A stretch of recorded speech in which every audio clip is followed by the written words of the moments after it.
Okay, well, I have a problem here that I'd like to show you, which is a generalized version of the economics utility optimization problem that I solved a few weeks ago. In that case, what we had was a function, and it was x to some fractional exponent, y to some fractional exponent, and z to some fractional exponent equals utility. And then we were given a cost constraint that x costs x dollars per, some amount per unit item, y costs some different amount per unit item, and z costs some other unit item. So then the question was, how do you optimize the utility given a constraint of $100 in that case?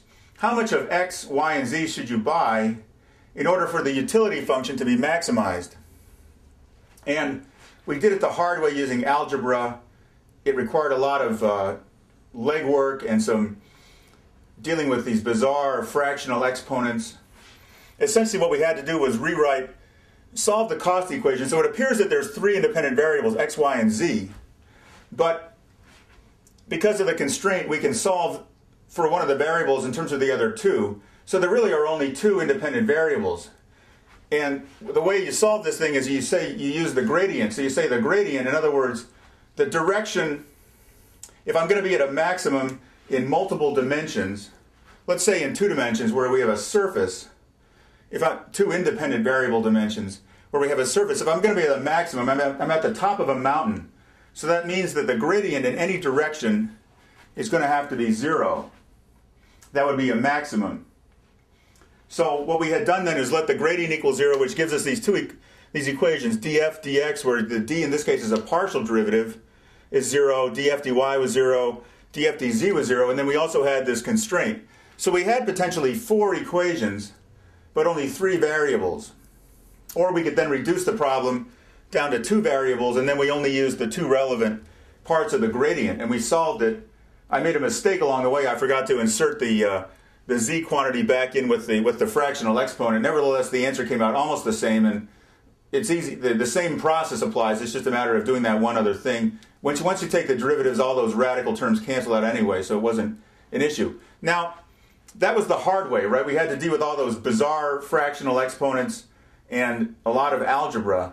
What I did here is I created the more general case. So not only are we not just limiting ourselves to 3 variables, I extended it to 5, but you're going to see when I get done showing you this whole problem that we could have done it for any number of variables. And I also left all the exponents in the utility function as general variables also. Well, not variables, but general as undefined parameters.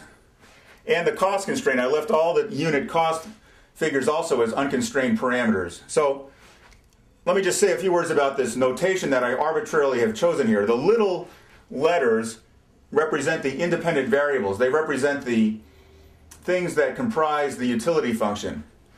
The capital letters represent the exponents for each attribute in the utility function.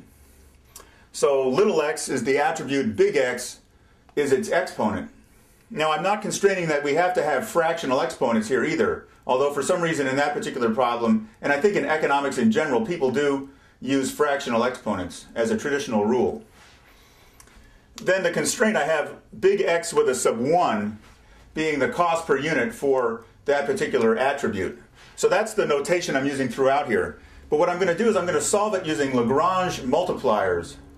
And you're going to see that it's so phenomenally much easier. In fact, for the same amount of legwork, or perhaps even less legwork, we can solve the general problem for any number of constraints or attributes and without specifying the specific parameters for the utility function or the unit cost. Now the Lagrange multiplier was invented by this French mathematician Lagrange, obviously, and what it says is this. It says the gradient of f. So we have we want to optimize a function little f of x, y, z, etc., subject to a constraint big F of x, y, z, etc.